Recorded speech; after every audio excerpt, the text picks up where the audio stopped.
What if I told you that in 1957, a professional executioner was sentenced to 12 years in prison because he refused to execute a corpse? Not a living man.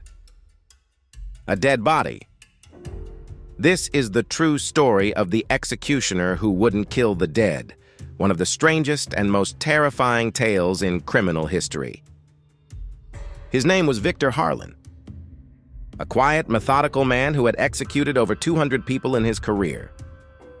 He never flinched, never questioned orders, until the night of October 17, 1957. The prison warden brought him a new assignment. The prisoner was already dead. Heart attack in his cell 2 hours earlier.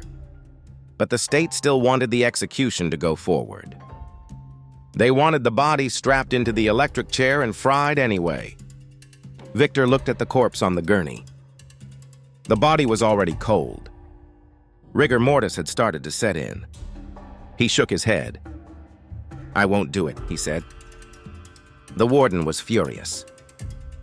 "This is a lawful order. The sentence must be carried out." Victor replied, "That man is already dead." "I'm not killing a corpse." The warden threatened him with contempt of court. Victor still refused. He was arrested on the spot. The trial was a media circus. The prosecution called Victor a coward and a traitor to the law. The defense argued that executing a dead body was not only pointless, but an act of desecration. But the judge ruled that the sentence must be carried out, dead or alive. Victor was sentenced to 12 years in prison for refusing to do his job. He became the first executioner in American history to be imprisoned for not killing someone. But here's where the story gets truly terrifying. While in prison, Victor started having nightmares. He saw the dead prisoner standing at the foot of his bed every night. The corpse would whisper, "You were supposed to send me on. Now I'm stuck here." Victor began to change. He stopped eating. He stopped speaking. He started drawing the same symbol over and over in a broken noose with eyes inside it.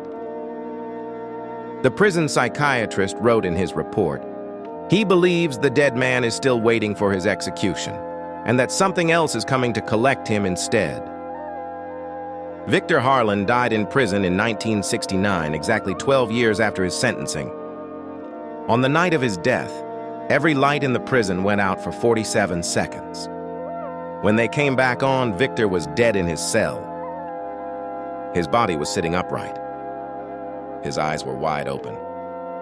And on his chest, carved into his skin, was the same symbol he had been drawing for years. The broken noose with eyes inside it. To this day, some guards at that prison say they still see a man in an old executioner's uniform walking the halls at night, looking for the corpse he never finished executing. The end. Drop your thoughts below. Would you have executed the corpse if you were the executioner? Or would you have gone to prison like Victor? Subscribe to Random Vibe Spark for more terrifying original horror stories, wild mysteries, and reality-bending nightmares.